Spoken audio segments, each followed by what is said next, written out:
po sa inyo mga kahabis. Bali, ito po yung una kong vlog. Ito po yung unang share ko po sa inyo. Ito po yung mga alaga kong mollies, yung GBT na Veiltail at saka Larrytail. Meron din po ditong platinum gold.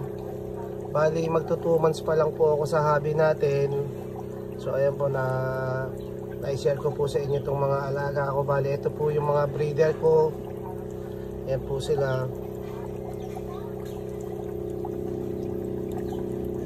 So nilagyan ko din po sila ng hangin.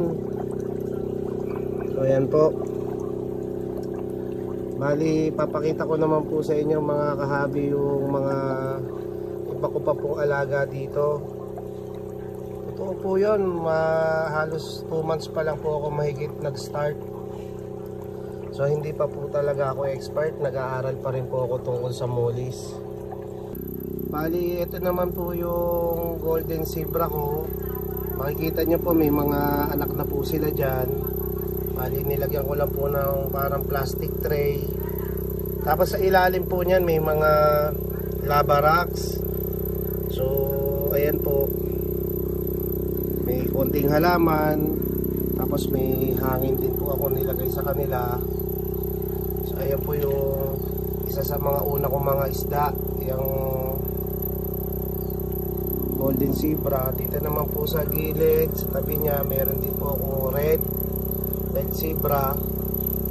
So may mga anak na din po yan. So lalo po akong ginaganahan mag-alaga kasi hindi po ako nahirapan sa pagpaparami sa kanila. Healthy naman yung mga alaga natin. Maganda naman po yung sa palagay ko yung water quality natin, malinis. Kasi sabi ng mga nag-advise, importante daw po yan. So sinusunod po natin. Tapos meron din po akong guppies. Bali, ito po yung unang guppy ko. Yung guppies ko po, yung Santa Coy short body. Nakuha ko po ito, na-avail ko po kay MR Guppy. Bali, marami na rin po itong anak. Halos pagkabili ko, parang 10 days lang nag-anak na po sila. Mga imported po from Vietnam. Bali, isa po ako sa unang nakabili nung nag-import po si MR Guppy. So yung setup ko dito, meron lava rock sa ilalim. Tapos meron tayong mga floating plants, yung water lettuce. Tapos may lava rock ulit po dito sa halos yung buong banyera po, meron pong lava rock. Ang style ko po, nilagyan ko niyan para po kung sakaling mga anak po sila, yung mga anak sisiksik po dun sa bato, safe po sila, hindi po sila mahahabol ng parents nila. Tapos may halaman din po. So wala po akong nilagay na mga screen, nandyan lang po talaga sila. So ayan, marami na pong anak yan. Tansya ko po nasa 40 pataas na po. Tatago lang sila ngayon eh.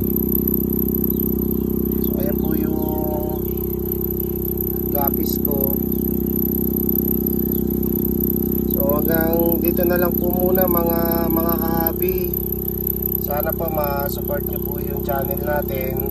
Hanggang dito na lang po muna. Peace tayo. Maraming salamat po.